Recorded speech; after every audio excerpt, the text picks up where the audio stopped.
Bom dia, pessoal. Bom dia. Vamos levantar, começar o dia cheio de alegria. Hoje é dia 29 de maio de 2025. Nós estamos começando aqui mais uma edição do Desperta, numa quinta-feira especialmente tumultuada pelos movimentos lá fora do governo fascista do Donald Trump e também por movimentos aqui dentro com o Congresso e o ministro Fernando Haddad numa queda de braço em torno de medidas que ele propôs, para que pudesse haver um aumento de arrecadação para fazer face às despesas do governo, que está engessado pelo arcabouço fiscal. A verdade é essa.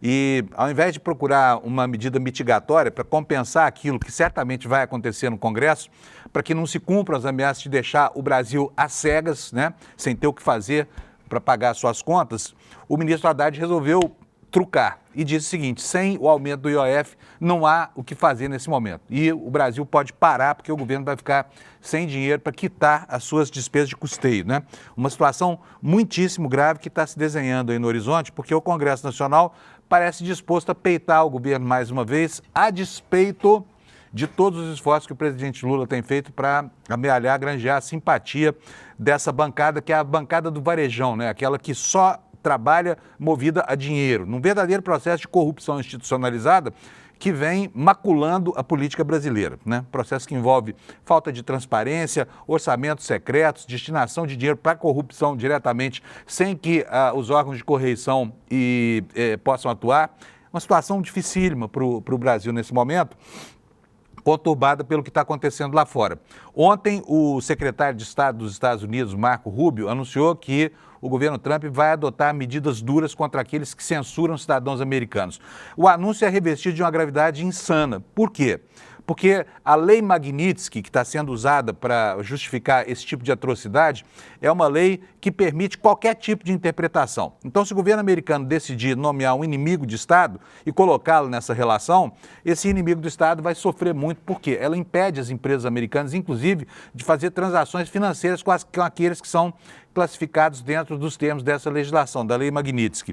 É uma lei assinada pelo Obama lá em 2012, mas é uma lei que não foi feita senão para punir inimigos de guerra. E agora está sendo usada para provocar a decadência da democracia americana, um país que há muito deixou de ser uma democracia clássica, Desde o dia 20 de janeiro, quando o neonazista do Trump tomou posse e se acercou dos meios de coação do governo americano, não é isso? Olha, nós temos hoje no noticiário internacional, vocês vão ver daqui a pouco, situações abjetas, absurdas que estão sendo provocadas. Inclusive, o jornal Washington Post hoje aborda o caso de uma menina brasileira de 2 anos de idade que foi deportada junto com a família dos Estados Unidos, embora seja cidadã americana. E agora essa menina, que está numa favela aqui no Brasil, é uma cidadã apátrida, porque ela nasceu nos Estados Unidos, onde o direito à cidadania decorre do local de nascimento, e os pais são brasileiros. Ela é americana, ela nasceu nos Estados Unidos. Portanto, se ela não pode ficar lá como cidadã americana, ela também não é cidadã brasileira. O que fazer com um caso como esse, O governo Trump produziu a primeira apátrida brasileira, expulsando de lá alguém que legalmente é cidadão norte-americano porque nasceu em solo americano, Situação muito estranha. Bom, no noticiário policial aqui no Brasil, nós temos hoje também uma riqueza grande de acontecimentos. Ontem, a Polícia Federal desbaratou uma quadrilha que se auto-intitulava Comando C4. C4 é comunistas, um monte de objeções. E, entre outras coisas, botou lá comando de caça aos corruptos. E a polícia chegou a identificar uma tabela de preço para o assassinato de autoridades, desse grupamento, que ao que tudo indica, chefiado por um ex-militar de alta patente, que agora vive de prestar serviço de jagunço, de jaguncices paramilitares a quem contratar o seu serviço. No entanto, até agora não houve nenhum assassinato imputado a essa quadrilha, é bom que a gente diga, apesar da gravidade que tem essa anotação, porque era um grupo armado, era um grupo poderoso, era um grupo que tinha profissionais das Forças Armadas, profissionais da ativa e da reserva também. Uma coisa absurda o que está virando o nosso país depois que esse Bolsonaro espalhou por aí armas e criou milícias que agora começam a ser colocadas à luz da opinião pública, Então, hoje o noticiário é em torno desses temas. Você pode ver que o nosso Desperta hoje está muito quente e por isso você vai prestar atenção nas coisas que nós estamos colocando aqui, porque o cenário é nebuloso, né? Os próximos dias vão ser dias de muita incerteza. Para começar a clarear um pouquinho o horizonte, é preciso dizer que a justiça americana barrou as sobretaxas do Trump, tá? Então, quer dizer, o que restou de democracia nos Estados Unidos, que são algumas poucas instituições, a justiça entre elas, a imprensa é outra, continuam cumprindo ali o seu papel, tentando barrar os arroubos desse líder neonazista, desse segregacionista clássico que se apoderou lá do executivo americano e que está pensando que é o chefe do mundo, né? E que está agindo conforme os seus marcos referenciais do que é governar para uma minoria, para uma elite branca que ele protege a todo custo, né? Tentando fechar fronteiras e tudo mais que nós temos visto por aí. Então, é isso, nós estamos cheios de notícia aqui, eu não vou perder tempo. Vou chamar logo meu amigo Alex Amorim, que está numa alegria danada hoje. Por que será que ele chegou aqui com um sorriso nos lábios? Cadê você, Alex? Aparece aí. Bom dia, Olha lá Panuso. o sorriso da Mona Lisa. O que aconteceu com essa alegria toda, Alex? Então, ontem o Palmeiras... O áudio não está saindo. Não tá saindo? Cadê o operador de áudio aqui, gente, do Desperta? Alex, vamos fazer o seguinte, arruma aí o seu áudio. Eu volto em seguida com você, tá? Para a gente poder tocar aqui. Enquanto isso, vou dando aqui as manchetes, vou antecipar aqui, hein?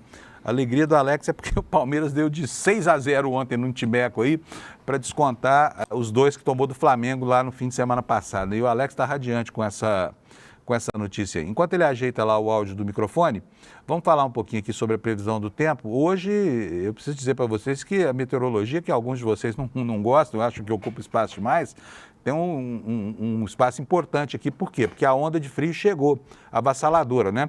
Municípios lá do Rio Grande do Sul, como Gramado, por exemplo, tiveram uma madrugada gelada e pode nevar. Não nevou ainda, mas a temperatura agora lá está em 4 graus. Aqui em São Paulo a temperatura chegou aos 13 graus e ao longo do dia ela vai continuar declinando, né? Então ela vai chegar a níveis muito baixos. Eu estou aqui com o mapa do INMET. Esse aqui é o mapa da previsão numérica. Olha, a gente já vê aqui a frente fria se afastando. E o importante é a gente dizer o seguinte, da frente fria, a percepção de chuva e o tempo ruim, ele precede a chegada do frio, que é o momento em que o tempo abre, a pressão atmosférica aumenta e aí chega a massa de ar frio, né, congelando tudo. Vamos ver aqui como é que estão os avisos meteorológicos para o dia de hoje. Olha, toda essa faixa aqui, que vai desde lá da Boca do Cachorro, né, no estado do Acre, até o sul do país, passando por boa parte aqui do Sudeste, né, Rio de Janeiro, São Paulo, e pegando todos os estados do Sul, está tudo sujeito a baixíssimas temperaturas, viu? Olha só os alertas aqui do dia, olha, chuvas intensas lá em Rondônia, aqui no Mato Grosso do Sul, declínio de temperatura, vamos ver a quanto vai chegar a temperatura lá? Risco à saúde, declínio maior que 5 graus. Então, na média, vai cair 5 graus aqui, olha, nessa faixa que corta toda a faixa central do estado de Mato Grosso e desce para o estado de Goiás, pegando também um pouquinho do Mato Grosso do Sul. Então, agora vamos voltar lá para trás, para a gente ver o que mais que vai acontecer. Aqui no sul, olha, neve. Imagina isso, neve no Brasil, um fenômeno climático raríssimo, né? E o que diz aqui, olha, pequeno risco de acidentes, espessura de neve de até 5 centímetros. Então, se vier a nevasca nessa região aqui, olha, na divisa entre Santa Catarina e o Rio Grande do Sul, tá vendo só? Vai de Novo Hamburgo até próximo lá de Florianópolis, temperaturas que estão sujeitando a região ao risco de neve. Vai até dar para fazer boneco de neve, porque 5 centímetros de neve é uma camada assim, ó. Até que o sol venha e derreta, a molecada vai poder aproveitar isso aí. Resta saber que consequência terá, por exemplo, para a agricultura, né? Porque ela pode acarretar perdas de agricultura, né? Na agricultura. Então, vou voltar aqui para o mapa principal do Instituto Nacional de Meteorologia. Ainda temos alertas aqui de chuvarada, acumulado de chuvas lá na região metropolitana de Salvador, que há 2 semanas tem sido castigada pelo mau tempo, e aqui também no litoral de Sergipe, acumulado de chuva também, uma ameaça lá para a população. O alerta diz o seguinte, chuvas entre 20 a 30 milímetros, pode chover até 50 milímetros por dia, o que para essa região é muito, né? E essa previsão vai de Salvador até a capital Maceió de Alagoas, tá bom? Então é essa a previsão da meteorologia hoje. Eu vou olhar aqui no mapa, só algumas temperaturas mínimas para não tomar muito tempo com isso, porque hoje o jornal está muito carregado e eu não vou perder muito tempo com a meteorologia, tá? A despeito da importância do tema para o dia de hoje, tá bom? Vou dar a temperatura daqui a pouco, porque o site do INMET também está devagar aqui. Alex, conseguiu arrumar seu microfone aí? Cadê você? Cadê o Alex Amorim? Não conseguiu. Tá vendo só, a alegria de pobre dura pouco, né? Justo hoje, que a gente ia falar tão bem do time dele, ele resolveu desaparecer, né? Vamos começar o noticiário do dia aqui com aquilo que é mais importante de tudo. Olha, para o Brasil, medidas que são medidas de natureza ideológica, gravíssimas, né? Que podem ter uma gravidade inaudita, pode ter uma gravidade gigante aqui nos próximos dias para nós. Por quê? Porque elas têm como objetivo colocar no alvo do governo dos Estados Unidos, a maior potência militar e econômica do planeta, hoje, aqueles que o governo neonazista do Trump considera inimigos do regime. E não são poucos inimigos. Aqui no Brasil, por exemplo, a Suprema Corte, que tem castigado justamente, né, o grupo neonazista que é apoiado pelo governo dos Estados Unidos, eles estão lá com as baterias carregadas aqui, sabe, ameaçando com punições. Inclusive, um dos líderes fascistas desse movimento, lá, não vou nem dizer quem que é, tá? É um neto de um ex-ditador aí, de um tirano que herdou do avô os genes da crueldade. Não vou falar quem é, porque eu não quero dar palco para maluco aqui, e muito menos para maluco mal intencionado. Mas ele publicou uma relação de autoridades ontem que seria punida, que eu também não vou dar aqui, porque não tem confirmação nenhuma, que inclui quase todo o Supremo Tribunal Federal, poupa apenas os ministros que são considerados da ala bolsonarista do Supremo e mais o Procurador-Geral da República. E segue lá com a lista de inimigos, como se os Estados Unidos pudessem interferir em qualquer coisa aqui dentro do Brasil, né?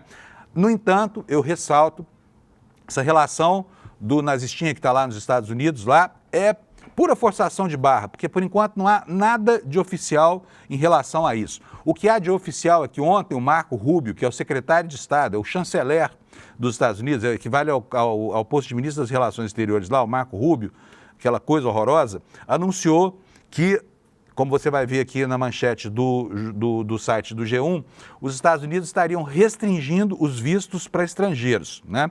E aqui o G1 explica para nós quais são os impasses. O Marco Rubio é esse aqui, ó.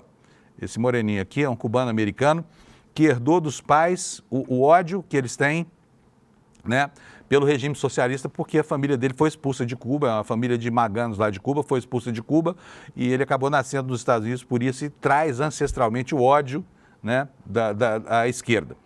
O que diz a informação aqui? O secretário de Estado dos Estados Unidos, Marco Rubio, anunciou ontem que o governo americano vai colocar restrições de visto a autoridades estrangeiras cúmplices de censura contra cidadãos dos Estados Unidos. E na prática essas pessoas vão ficar impedidas de entrar nos Estados Unidos. Mas não é só isso, tá?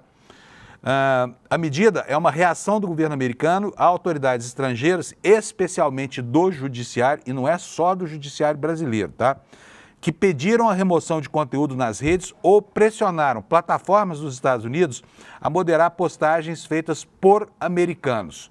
Não é o caso do Brasil, mas forçando a barra, né, o governo americano pode, a pedido desse lobby republicano que tem na sua cabeça, na sua ponta, o filho do Bolsonaro, isso pode trazer consequências para alguns brasileiros aqui. A matéria do G1 continua explicando aqui para a gente que no passado autoridades dos Estados Unidos e empresas como a Meta e o X já criticaram algumas leis estrangeiras que impõem limites a eles, não gostam de limites, né? Essas corporações querem governar o planeta sem nenhum tipo de limite. Na visão do governo americano, práticas desse tipo interferem na liberdade de expressão. Ocorre que a liberdade de expressão, abrigada pela primeira emenda da Constituição americana, ganhou um outro sentido quando os neonazistas do Trump assumiram o poder nos Estados Unidos, né? E esse novo conceito de liberdade de expressão, qualquer contrariedade que ele gere, tanto no campo judicial quanto no campo político, acaba trazendo prejuízo para os negócios das chamadas Big Techs, né, que são sediadas lá nos Estados Unidos. Então, ontem, o Marco Rubio disse que é inaceitável que autoridades estrangeiras emitam ou ameacem emitir mandados de prisão contra cidadãos americanos por publicações em redes sociais. Pelo que se sabe até agora, o Supremo Tribunal Federal emitiu, sim, ordens para retirar do ar postagens criminosas, mas não de americanos, e sim de brasileiros, alguns deles vivendo como foragidos da justiça lá nos Estados Unidos. E sim, as empresas americanas que não tinham sede no Brasil, o caso do X, que fechou seu escritório e se mandou para os Estados Unidos para fugir às suas responsabilidades aqui no Brasil, essas empresas deixaram de funcionar temporariamente. Por quê? Porque não tinham um responsável legal no Brasil e não estavam cumprindo a legislação brasileira. Então não é possível que um Estado soberano, como são os Estados Unidos, não entenda que um outro Estado soberano tem as suas próprias leis. Imagina se uma empresa brasileira vai lá para os Estados Unidos e se instala lá sem nenhum representante legal para conspirar contra os Estados Unidos, ou que isso ocorra por aqui. Com isso tudo que tem acontecido, como é que vocês acham que reagiria o governo americano? Tão ansioso, né? Tão ansioso do respeito a uma liberdade de expressão, que na verdade não é liberdade de expressão coisa nenhuma, é liberdade para acabar com a democracia no mundo. Liberdade para provocar a decadência da democracia, que só interessa a esse grupo na medida em que possa ser usada para tripudiar o próprio regime democrático, né? Como classicamente já descreveram vários autores sobre as chamadas anocracias, que são isso que está acontecendo nos Estados Unidos. Hoje, uma anocracia clássica. Os Estados Unidos, em nome da defesa dessa falsa liberdade de expressão, né, estão se transformando aos poucos em uma ditadura gerida por um sujeito autoritário que não respeita sequer ordens judiciais. E alguns casos são emblemáticos dessa coisa toda, como, por exemplo, a deportação de a deportação de cidadãos americanos. Está no Washington Post de hoje, vocês vão ver o que aconteceu com uma brasileirinha com uma filha de brasileiros, que é americana, de 2 anos de idade. A família foi deportada e aí dane-se o direito dela, dessa garota, que é cidadã americana, ao reconhecimento da sua condição de cidadã que vive livremente naquele país ilegalmente. E aí os Estados Unidos mandaram os pais para o Brasil e junto com eles deportaram também a cidadã americana, que é a filha do casal, tá? Vamos dar uma olhadinha aqui no site do ICL. Aqui tem uma notícia super importante na nossa manchete, que é essa aqui. O Tribunal dos Estados Unidos bloqueou a maior parte das tarifas decretadas pelo Trump lá. E, ao mesmo tempo, o Elon Musk, aquele estrupício de extrema-direita também, que adora participar de convescotes neonazistas de partidos alemães, por exemplo, ele saiu do governo, finalmente. Esse trambolho voltou para suas empresas que estão em frangalhos, vai enfrentar lá a crise empresarial agora, já tendo né, a sinalização de que os executivos e os conselheiros das empresas dele ameaçaram inclusive demiti-lo. Por quê? Porque ele está causando prejuízo. Ele trocou a sua vida empresarial por uma vida de influência de extrema-direita. E isso acabou afetando os negócios, principalmente da Tesla, que é uma empresa que vende carros meia boca para consumidores sem cabeça nenhuma, né? Consumidores que compram ideologicamente, mas nem eles estão aguentando mais tantos problemas no carro da Tesla. Aliás, vocês viram a última? Tem fóruns americanos lá dizendo que a Tesla tem um sistema nos carros que faz com que a quilometragem passe a contar em dobro, seja maior quando está se aproximando do fim da garantia, para apressar o processo. Então a quilometragem roda mais rápido. Esses fóruns americanos denunciam que os carros da Tesla, ao percorrer 1 quilômetro, marcam no odômetro 1,5 quilômetros, né? Fizeram vários testes, tem várias reclamações dessas. Se você quiser procurar no Google depois, você vai encontrar uma porção dessas informações. Voltando aqui para o site do ICL, outra informação importante, essa história do grupo tal do C4, né? Comando de Caça aos Comunistas e Corruptos e não sei o que mais. Está aqui, olha, a figura central desse esquema aqui. O coronel, acusado de integrar um grupo armado, ele já havia, né, como todo bom bolsonarista, exaltado a ruptura militar e convocado um golpe. Ele chama Etevaldo Cassadini, tá? Agora estou escutando, Alex, beleza. O problema não era do Alex, era meu aqui, tá? O grande Amaral, que é o nosso responsável aqui pelo áudio, veio aqui, ligou aqui meu fone e ficou tudo bem. Estou te ouvindo, Alex. E aí, tudo bom? Bom dia, Panunzio. Eu pensei que você não ia aparecer hoje no programa. Não, já fiquei em choque aqui. Eu falei, como eu não vou aparecer e falar com meu amigo Panunzio? Pois é. Então aparece na tela para dar bom dia pro pessoal, vai? Vamos ver o Alex em áudio e vídeo. Aparecer. Muito e aí, bom. Pessoal. Mostre os dentes para essa galera, Alex, por favor. Liberdade cantou. O sistema quis nos calar, mas a alegria voltou, Panunzio. Censura, é o Trump querendo te censurar, né? Sim. Não era um problema só no meu fonezinho de ouvido aqui, ó. O Amaral veio para cá e já arrumou tudo, ficou tudo bem. Mas vamos falar do futebol daqui a pouco, Perfeito. Alex, porque nós estamos aqui no meio da saraivada de notícias lá sobre os americanos, tá? E aqui, daqui a pouco eu dou uma folguinha aqui e a gente volta a falar sobre isso, tá bom? Mas Perfeito. mostra os dentes aí de novo, pessoal. Vamos nessa. 6-0. Qual foi o time que o Palmeiras deu de 6 ontem? Sporting Cristal, lá do Peru. Peru? Isso. Sporting Cristal? Timão esse, hein? Palmeiras chegou a Parabéns, Palmeiras. 142 vitórias. Adorei. Imagina quanto teria sido o placar de Flamengo e esse não sei o que Cristal aí. Vamos nessa. Beleza, já o Alex volta para falar com a gente sobre o futebol, tá? Bom, então estou aqui falando desse coronel, né? Esse coronel que na verdade é um jagunço, é um miliciano, é um paramilitar a serviço de facções ideológicas aí, obviamente de que lado? Eu não vou nem falar aqui porque você já sabe, tá? Vou só ler a matéria aqui para vocês. Coronel reformado do Exército Etevaldo Luiz Cassadini de Vargas, investigado pela PF como suspeito de integrar esse tal Comando C4, publicou ao menos 2 vídeos nas redes sociais, nos quais incita militares a violar a hierarquia e agir contra as instituições democráticas. Alvo da Operação Cisânimes, Cassadini aparece nas gravações fazendo apelos explícitos para que as Forças Armadas deixem de cumprir os regulamentos e assumam uma postura de confronto com os demais poderes da República. O conteúdo dos vídeos, somado ao histórico do militar e o seu envolvimento com grupos de extrema-direita, está sendo analisado por autoridades como parte de uma possível estratégia de articulação golpista. Em uma das gravações, que foi publicada num perfil chamado Profissão PM no Facebook em 6 de março de 2023, esse tal jagunço, Coronel Cassadini, aparece se dirigindo a um público que ele identifica como patriotas. No vídeo ele diz que a hierarquia e disciplina são valores importantes apenas em tempos normais e que diante do que chama de anormalidade institucional, esses princípios podem ser deixados de lado.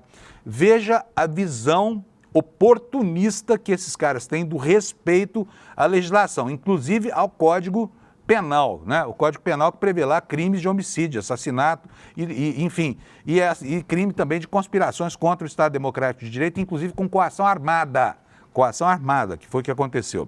Nesse vídeo, então, ele diz que lá, se não for tempo normal, pode acabar com a hierarquia. E diante do que ele chama de anormalidade institucional, os princípios, então, teriam que ser deixados de lado. O que ele falou? O bem maior da nação fala mais alto, afirma o coronel em tom de alerta e de convocação.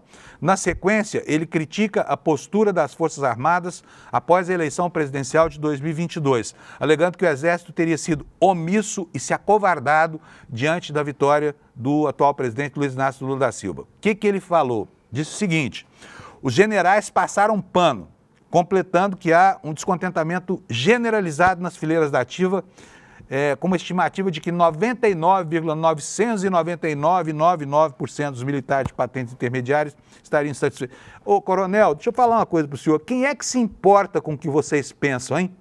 Como diz aqui o William De Luca, o militar é só um funcionário público igualzinho ao fiscal do IBAMA, só que usa arma pesada. É só isso. O que vocês pensam, olha, a gente está nem aí porque vocês pensam, sabe por quê?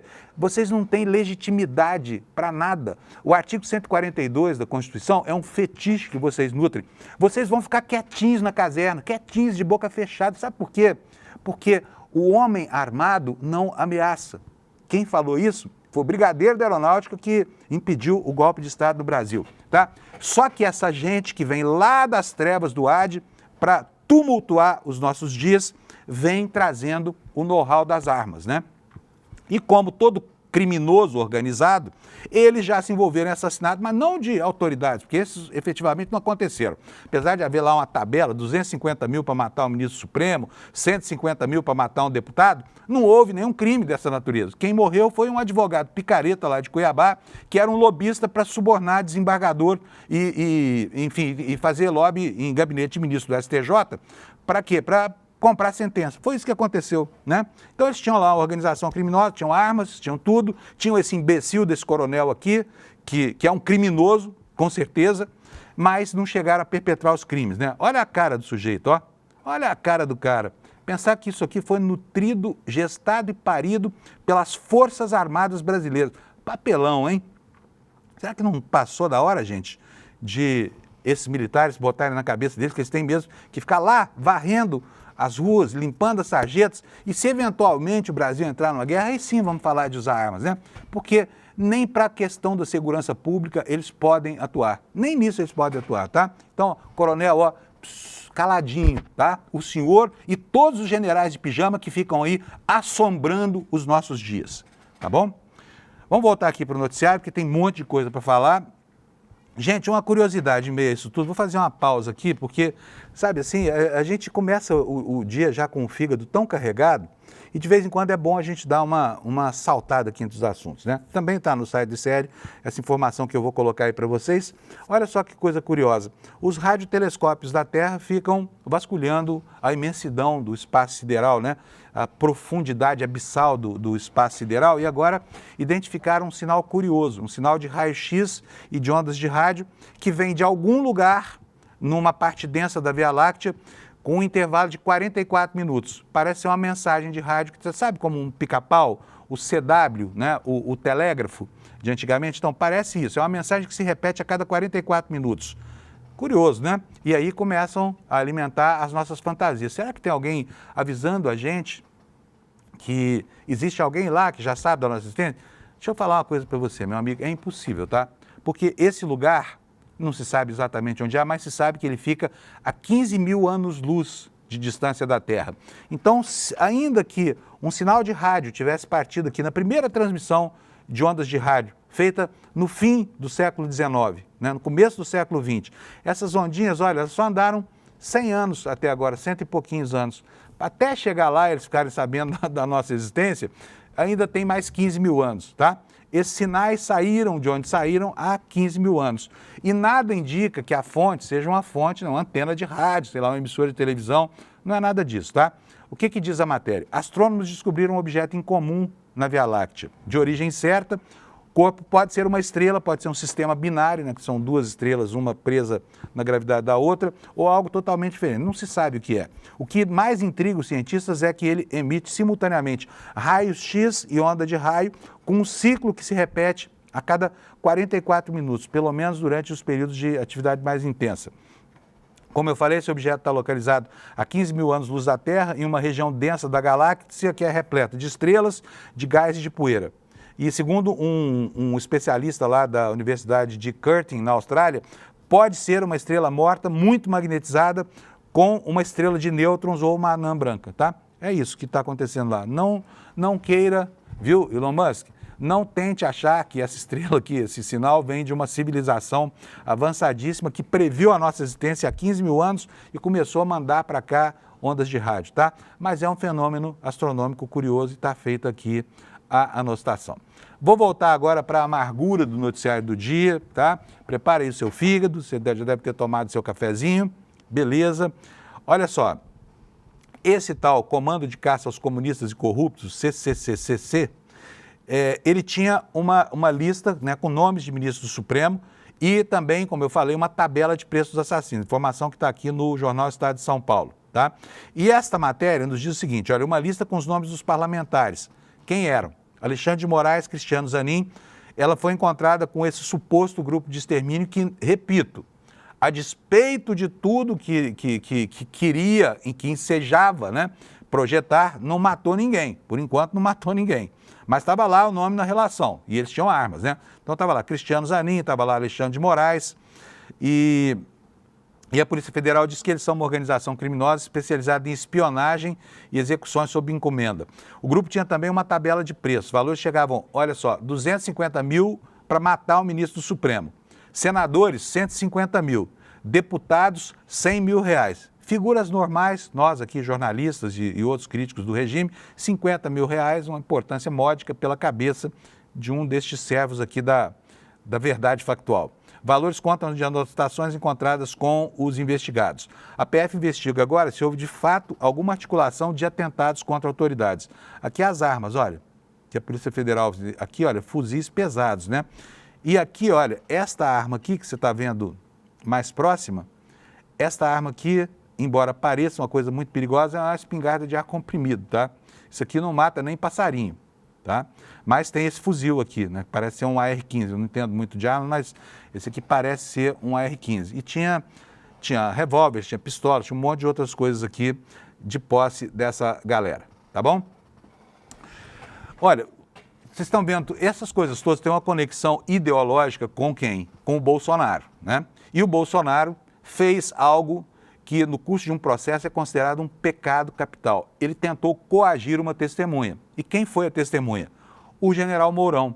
O general Mourão contou para um repórter, um colunista do site Metrópolis, que o Bolsonaro ligou para ele para combinar o depoimento. E isso é fraude processual, isso é coação de testemunha.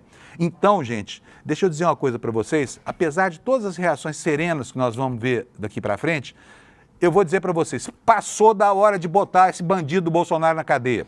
Se o Supremo não fizer isso agora, não fará nunca mais, sabe? Porque não resta dúvida de que ele quer conturbar a condução desse processo. Primeiro, por causa da atuação do herdeiro dele, o Bananinha, que está lá nos Estados Unidos, movendo mundos e fundos lá nessa campanha insidiosa contra o Brasil. É óbvio que há aí coação no curso de processo, como muito bem representou o deputado Lindbergh Farias ao Ministério Público, que já pediu a investigação disso. Agora, coagir a testemunha diretamente, como fez o Bolsonaro com o general Mourão, é bravo, sabe? É crime. Não pode acontecer. E é motivo, sim, para o encarceramento do réu que está sendo julgado, tá? Artigo 312 do Código Penal. Não pode coagir testemunha, não pode pedir para combinar depoimento. Então, o motivo para prender o Bolsonaro está dado.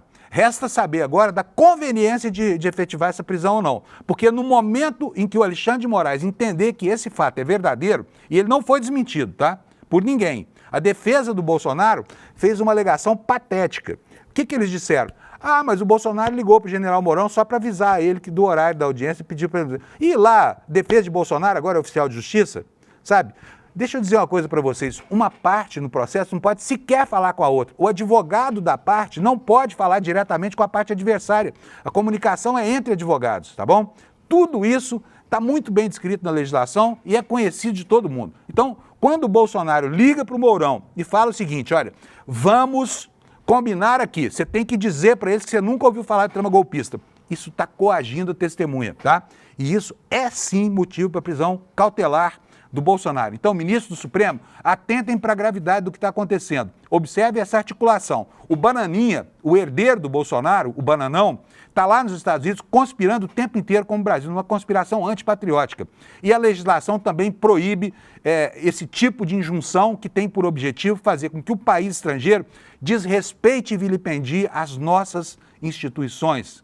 Tudo isso é muito criminoso. Então, estão dados os motivos e, francamente, passou da hora de botar esse pássaro na gaiola, tá? Passou da hora de botar o Bolsonaro no lugar de onde se espera que ele entre e não saia nunca mais, que é a cadeia, onde ele vai ter penas severíssimas para cumprir a partir daqui a pouco. E olha, vou dizer mais uma coisa para vocês. O Bolsonaro é um covarde, Bolsonaro é um bundão, ele não suporta pressão, ele é um militar que foi treinado para o mimimi, tá? Ele não suporta, ele chora, ele muda de ideia, ele pede pelo amor de Deus, e eu tenho certeza absoluta que ele não se submeterá à prisão. Ele vai fugir do Brasil. Tá? Então prestem atenção, porque na medida em que se avolumam os motivos para a decretação da prisão desse marginal, se avolumam também os motivos para ele empreender fuga, tá? Vocês querem apostar que isso vai acontecer? Estou apostando aqui, tá? Quem quiser apostar depois, escreve aqui no chat aqui, porque eu tenho certeza absoluta que tem muita gente que não toparia uma aposta comigo falando do contrário, que ele não vai fugir. Mas eu quero conhecer a sua opinião. Manda aí no chat para mim, que daqui a pouco o Alex fala para a gente, tá bom? Por falar em Mourão, nós temos aqui essa informação aqui da Bela Megali no jornal o Globo, que eu quero que vocês vejam aqui. O Supremo Tribunal Federal, para mim isso aqui é um jeito de mitigar a gravidade dessa situação, tá? Os ministros são muito cordatos, eles são muito equilibrados e têm tido, graças a esse comportamento, né, uma atuação serena, se é que se pode. Mas a serenidade aí, quero lembrar aqui o paradoxo da tolerância do Karl Popper, que fala que tolerância com intolerante acaba com a tolerância. Então, qual será o limite? Não passou da hora, sabe, de brecar esses insultos que essa família tem imposto ao Brasil? Então, como é que os ministros reagiram? Disseram que é desespero do Bolsonaro buscar o Mourão antes do depoimento. É desespero. Isso é uma técnica de burlar o rito do processo legal. Não são eles que falam tanto do rito, do devido processo legal e tudo mais? E para eles isso não vale? Eles não precisam respeitar isso? Mas vamos lá. A ação de Jair Bolsonaro de buscar Hamilton Mourão antes do depoimento do senador ao Supremo Tribunal Federal foi vista por ministros como um ato de desespero do ex-presidente. Mourão disse ao site, vou até aumentar a letrinha aqui para vocês lerem junto comigo, tá? Mourão disse ao site Metrópolis que foi buscado na semana passada pelo ex-presidente para falar sobre a oitiva. O ex-vice-presidente afirmou que Bolsonaro pediu que ele reforçasse as autoridades que nunca ouviu menção sobre golpe de Estado ou ruptura democrática. A coluna, a defesa de Bolsonaro, afirmou que o contato foi feito para comunicar o senador sobre o depoimento e pedir que ele comparecesse. Aí eu pergunto de novo para vocês, os advogados de defesa do Bolsonaro estão fazendo papel de oficial de justiça agora? Eles são pagos para isso? Os honorários dele incluem, né, essa função de dar ciência a outra parte, das obrigações que essa parte tem? O advogado Celso Villard nega que seu cliente deu orientações sobre o que Mourão deveria falar. Mas o Mourão não desmentiu, né? O advogado lá na sua liturgia está dizendo, não, imagina. O Bolsonaro ligou para ele só para lembrar, ô Mourão, passa lá no Supremo, sabe? Passa lá, vai lá tomar um café lá com o Xandão. Magistrados ouvidos pela coluna relataram que cabe à Procuradoria-Geral da República pedir esclarecimentos para Mourão ou Bolsonaro sobre o ocorrido. Afirmam, porém, que o foco do Supremo é dar celeridade ao processo e que esse não deve ser um problema que atrapalhe o curso do julgamento. Aqui não dá para concordar com os ministros do Supremo, tá? Porque isso de coagir testemunha é absolutamente proibido pela legislação brasileira. Prossegue aqui a Bela Megali no jornal O Globo. Após a coleta dos depoimentos das testemunhas de defesa e acusação, será o momento dos réus se manifestarem. E entre esses réus está aí o estrupício do Bolsonaro. Aliados do ex-presidente chegaram a mostrar o temor de que ele possa ser alvo de medidas cautelares e até mesmo prisão por causa do contato com o Mourão. É o que diz aqui a Bela Megali no Globo. E nisso aí não dá para discordar do Bolsonaro. Bolsonaro, filho, você está pisando na bola. Você vai ser preso, tá? Vai ser preso antes do seu julgamento, porque está aprontando. Todo mundo sabe que não pode. Agora, imagino o desespero do Celso Villard quando o cliente dele faz esse tipo de porcaria, né?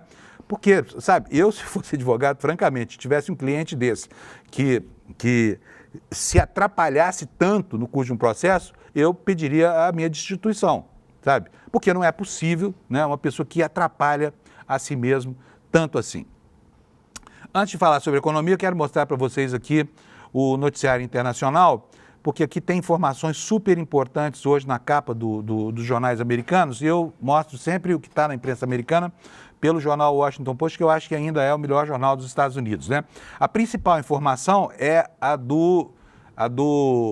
da derrota de Trump, mais uma derrota que ele sofre lá para a justiça americana, né? E o tal do dia da libertação dele foi para o espaço ontem, né? Porque um tribunal de comércio dos Estados Unidos mandou reverter as sobretaxas que vem asfixiando os empresários americanos. E antes de dar a notícia para vocês, eu vou dizer que está cheio de histórias aí nas redes sociais, porque tem uma parcela grande da opinião pública americana que está demonstrando a sua insatisfação com o que está acontecendo, especialmente aqueles que votaram em Trump, acreditando que o objetivo dele era restaurar a economia e não espalhar o caos, como ele tem feito por aí, né? E há empresários lá agora tomando ciência da gravidade daquilo que ele chama de punição a outros países. Eu vi ontem o depoimento de uma empresária do interior dos Estados Unidos, tem uma indústriazinha lá pequena, uma fabriquinha, acho que de confecção. E ela fala o seguinte, ela importa produtos da China, que são a matéria-prima do trabalho dela. E aí recebeu um container, mas só que antes do container entrar, veio a conta da Receita Federal americana, veio a conta do fisco.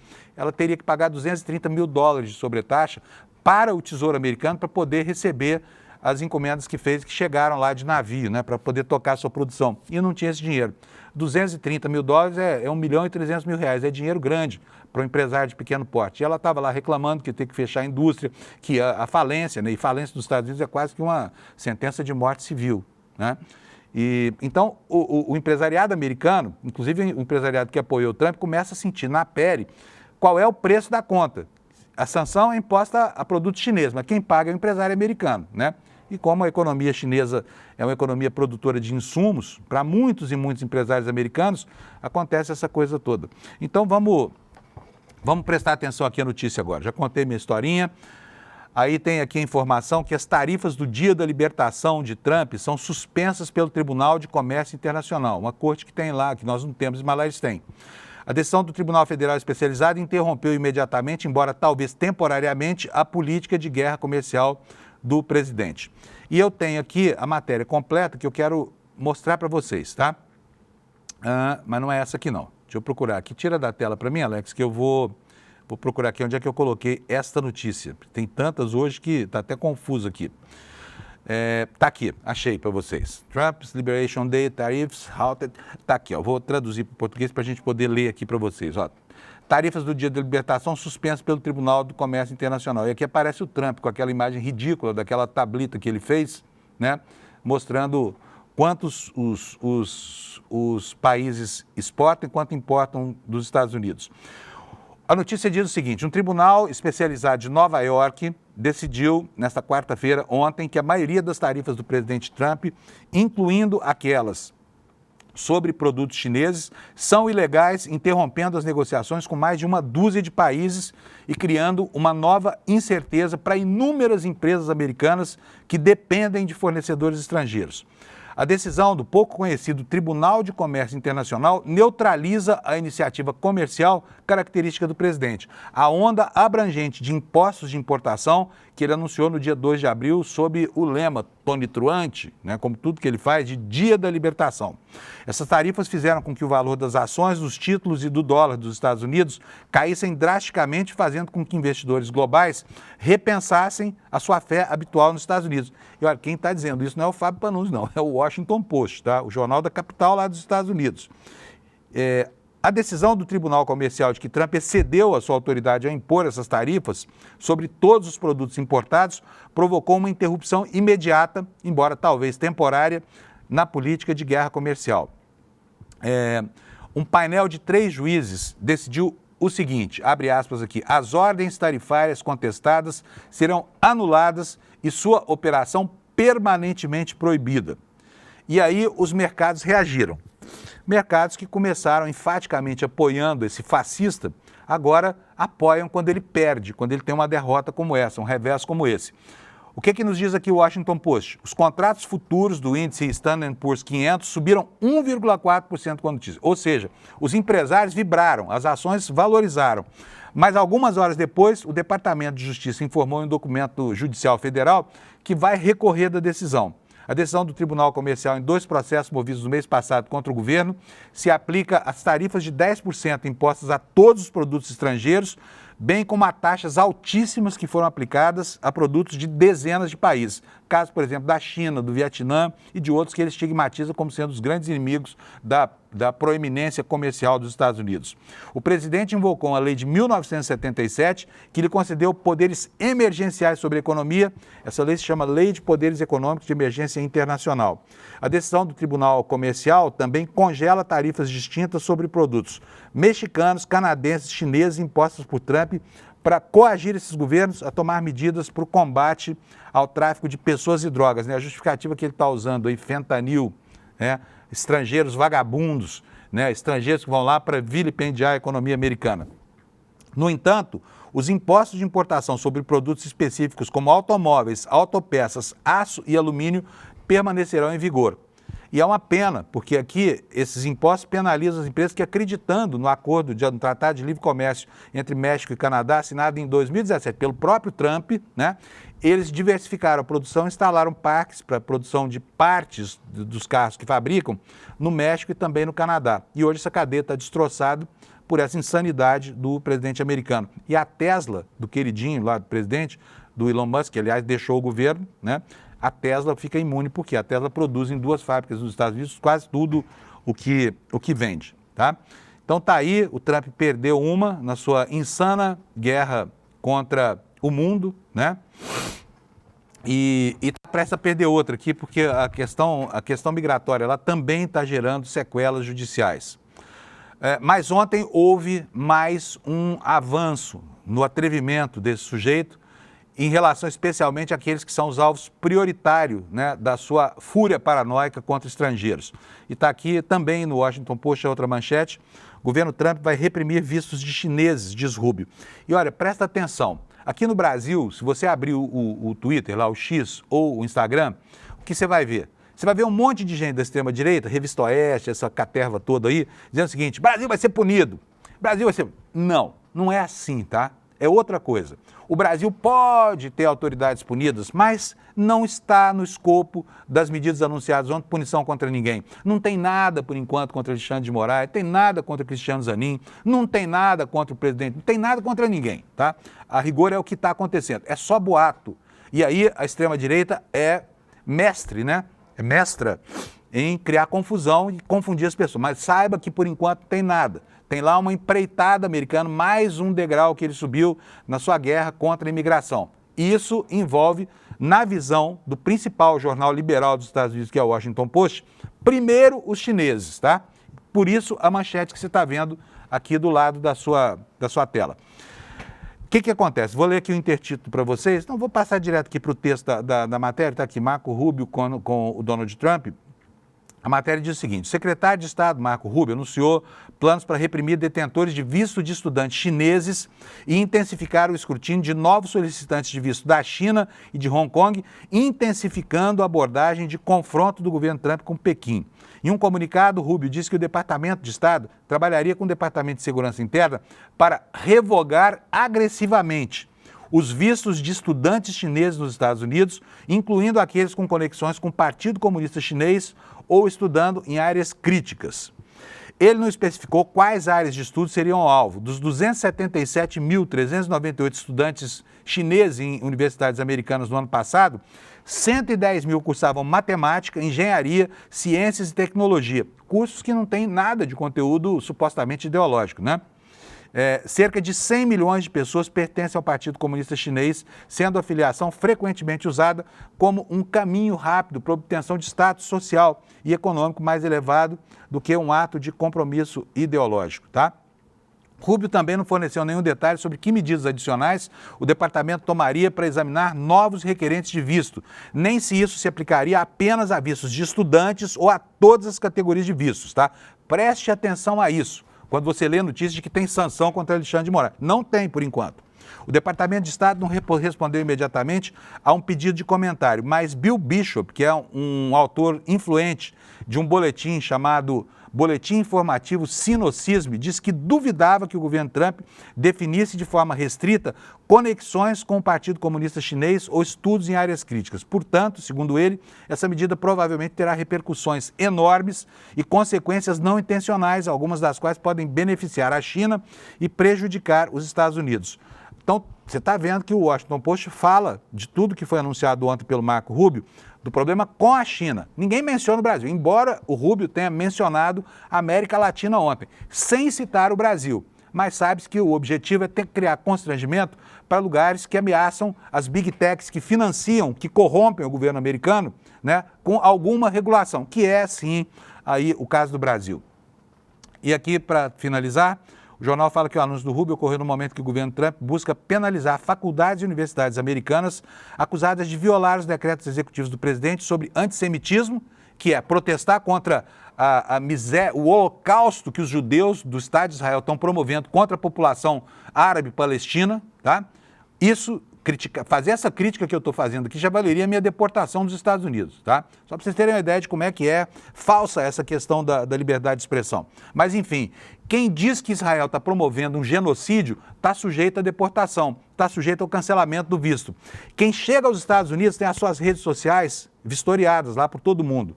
Então, o meu Instagram, por exemplo, me condenaria a ser devolvido para o Brasil, tá? A ser deportado de lá. Por quê? Porque eu faço críticas claras aqui. E o país que tem a primeira emenda, que diz defender tanta liberdade de expressão, porcaria nenhuma. Eles estão fazendo uma verdadeira caça ao pensamento ideológico daqueles que eles intitulam adversários do regime, tá?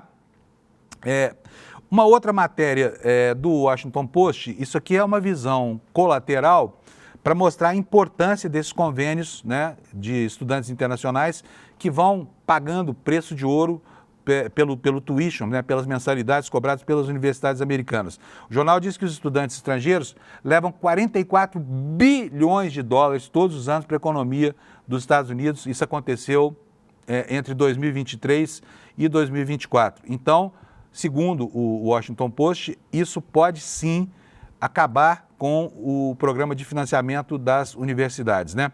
O jornal afirma aqui que os mais de 1.100.000 estudantes estrangeiros que estudam nos Estados Unidos, que estudaram no ano passado nos Estados Unidos, contribuíram com esses 44 milhões, né? E a Associação dos Educadores Internacionais, que é uma organização sem fins lucrativos e apartidária, de 10 milhões no Alasca e mais 6 bilhões na Califórnia, geraram 378 mil empregos. A matéria fala aqui, ó, entre aspas, atribuindo a um professor da London School of Economics, que é a Inglaterra, né? London School of Economics, uma escola importantíssima lá da Inglaterra. Esse professor afirmou, ele chama Nicholas Barr, ele afirmou o seguinte: os estudantes não gastam dinheiro apenas pagando mensalidades, né? Eles pagam aluguel, vão a restaurantes, viajam, então eles produzem agregados econômicos por toda a economia norte-americana, tá? Notícia boa aqui no jornal também, olha, Elon Musk deixou o governo Trump, né, após poucos meses de permanência lá na Casa Branca, né, esse estrupício também. Musk supervisionou o serviço do DOGE nos Estados Unidos, que é aquele departamento que tinha por objetivo destruir a burocracia, o funcionalismo americano, né? Ele escreveu no X que o seu tempo programado como funcionário especial do governo havia chegado ao fim. Agora vai cuidar da empresa dele, que também está em frangalhos, né? Vamos ver o que ele vai fazer agora com o X, onde as postagens sobre ideologia e política já deixaram de ser o foco da sua atuação, né? Porque o dinheiro que está deixando de entrar no bolso dele fala mais alto. Ele ainda é o homem mais rico do mundo, provavelmente vai deixar de ser muito brevemente. Gente, esse caso que eu vou mostrar agora é escabroso, tá? Mais uma postagem do Washington Post, mas aqui você pode ver aí na manchete, a manchete se refere a uma menina americana de 2 anos de idade que foi deportada com os pais indocumentados. Preste atenção. Desde que foi levada de avião, diz o intertítulo da matéria, para onde?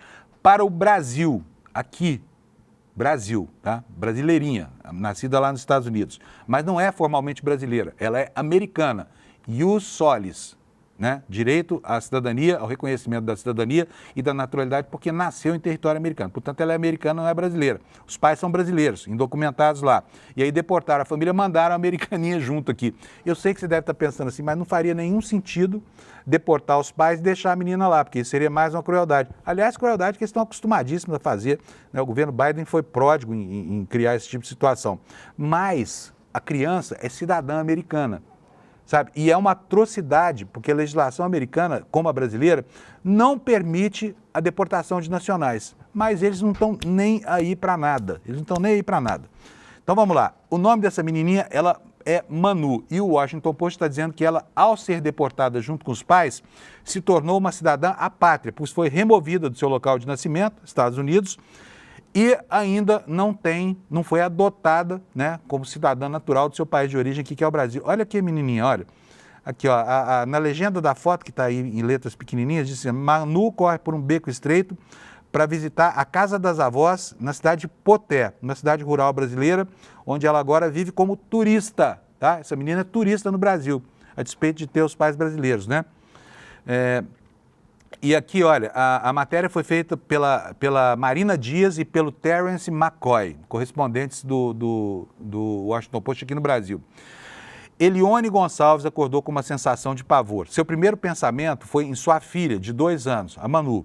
Manu é americana, nasceu com o nome de Emanuele Borges Santos, em um hospital de Fort Lauderdale, que fica pertinho de Miami, né, ao norte de Miami, lá na Flórida, em setembro de 2022. Só que em fevereiro ela foi detida na Flórida junto com a mãe e o pai, ambos indocumentados, e colocada então num voo de deportação para o Brasil, onde a família mergulhou em um atoleiro burocrático. Manu, que não é cidadã e não é residente no Brasil, foi forçada a entrar no país como turista.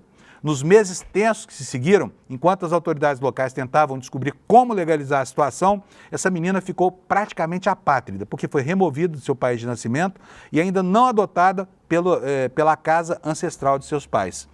E não tem direito a exames pediátricos de rotina no SUS, porque não é brasileira, não consegue se matricular em uma escola e nem uma creche brasileira, porque não tem documentos. Está vivendo com um visto temporário de turismo, que vai expirar daqui a algumas... Veja só que brutalidade. Cidadãzinha americana, 2 aninhos de idade, está sendo punida por esse fascínora desse Trump. Tudo isso estava na mente da sua mãe. Então ela disse, ao sair da cama numa manhã recente: E se precisarmos levá-la ao médico? À medida que o governo Trump intensifica a repressão à imigração, com a intenção de deportar 1 milhão de imigrantes indocumentados até o fim do ano, os cidadãos americanos acabam caindo nessa armadilha. E a remoção deles gerou bastante alarde entre juízes e juristas que acusam o governo de violar os direitos ao devido processo legal. E ilustra quantas famílias americanas têm status migratórios mistos, né?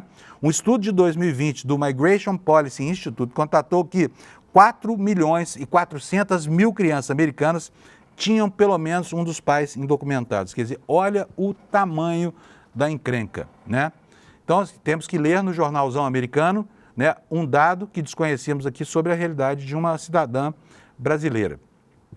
Gente, está acabando o tempo, incrível como essa hora está passando rápido aqui. E eu tenho bastante coisa para falar ainda para vocês, né? Então, vamos passar aqui para a situação da economia. Antes, só um pitacozinho aqui sobre a lei Magnitsky, né? Essa lei que o Obama assinou lá em 2012, que está sendo usada agora com o intuito de punir Moraes. A imprensa brasileira está passando o carro na frente dos bois aqui, tá? Porque ela diz o seguinte, ó, uso de lei Magnitsky nos Estados Unidos para punir Moraes seria inédito contra o ministro da Suprema Corte brasileira. Acontece que não tem punição nenhuma no horizonte ainda, por enquanto, tá? Especula-se que, mas não é fato ainda. Tá? Não é fato ainda. O levantamento mostra que alvos da legislação até aqui foram membros de regimes autoritários, né? O propósito da lei é esse, inclusive. Foram terroristas, criminosos ligados à lavagem de dinheiro e agentes de segurança acusados de assassinato em série, né? Tá cheio disso por aí. O ministro do Supremo Tribunal, Alexandre de Moraes, passou a ser alvo de uma ofensiva que tenta enquadrá-lo nos Estados Unidos com base na lei que, desde a criação, jamais foi usada contra ministro de Suprema Corte de qualquer outro país. Levantamento do Estadão, com base em 2.250 registros de sanções, com base na lei Magnitsky, entre 2022 e 2025, mostra que os alvos típicos da medida são quem? Autoridades de regimes autoritários, integrantes de grupos terroristas, criminosos que lavam dinheiro e agentes de segurança acusados de assassinato em série. Então, o importante é ter em mente aqui que essa história toda ainda é só uma possibilidade, é só uma bravata por enquanto, tá? Não acredite em informações falsas circulando na internet de que isso já é fato, que está consumado. Não está, tá bom? Olha, a situação da economia do país, o ministro Haddad está indo numa cruzada para tentar convencer o Congresso a aprovar, manter o IOF, a não derrubar o decreto, né? E manteve a medida, tá? Manteve o IOF. Dessa vez ele não recuou, não votou atrás. Então está aqui a informação de que o ministro da Fazenda, Fernando Haddad, disse na noite de ontem, né? Que explicou ao presidente do Senado, Davi Alcolumbre, e ao presidente da Câmara que a administração corre um risco sério na medida em que o governo apresentou o aumento do IOF, caso ela seja derrubada pelo Congresso. Ele jantou com Mota e Alcolumbre para tentar conter a reação negativa contra a medida e a ameaça de alguns grupos parlamentares de aprovar um projeto de decreto legislativo para anular os efeitos do decreto presidencial que impôs esse aumento do IOF. O Haddad afirmou que explicou ao Alcolumbre e Mota que se o aumento do IOF não for levado adiante, serão necessários mais cortes no orçamento da União. O ministro conversou com jornalistas quando deixou a presidência e estava acompanhado da Gleisi Hoffmann, ministra de Relações Institucionais do governo Lula da Silva. No que vai dar essa empreitada dele, não sabemos, mas o Congresso é bastante hostil ao governo Lula quase sempre, né? Então hoje nós teremos aí um dia pródigo em esforço do governo para tentar salvar os anéis, né, do IOF e não perder os dedos da falência orçamentária, tá? É isso que vai acontecer. Olha, são 7h58. Gente, amanhã, dia 29, amanhã não, é hoje é dia 29, é hoje, Alex, é hoje. Isso aqui, ó, Império Malafaia, que está aqui do meu lado, 8 da noite, não faça nenhum compromisso hoje à noite, tá?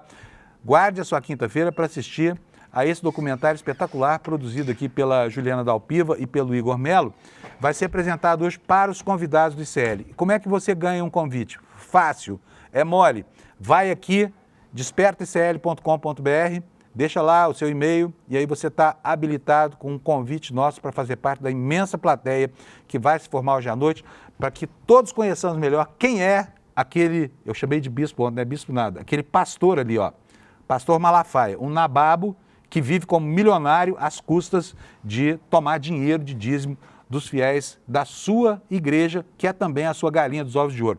A Juliana Dalpiva e o Igor vão contar tudo para a gente hoje, mostrando, né, desvendando o que é que está por trás deste homem que se tornou o grande porta-voz da extremíssima direita brasileira. Muitas vezes esquecendo os cultos, né? Esquecendo o Novo Testamento e falando só de um Deus perverso do Velho Testamento, assolando as mentes de todos os seus fiéis com mentiras clássicas sobre os homens que governam atualmente esse país, tá bom? Então, não perca, hoje, 8 da noite, marca aí na sua agenda, pega o seu convite aqui no despertacl.com.br e vamos juntos fazer parte dessa plateia enorme que vai se formar hoje à noite, tá bom? Gente, muito obrigado pela audiência. Quinta-feira, amanhã sexta, né? Sextou. 7 da manhã nós nos encontramos aqui de novo para atualizar as informações sobre o país e o planeta, tá bom? Um abração para vocês, tenham uma ótima quinta-feira e obrigado pela audiência. Até amanhã.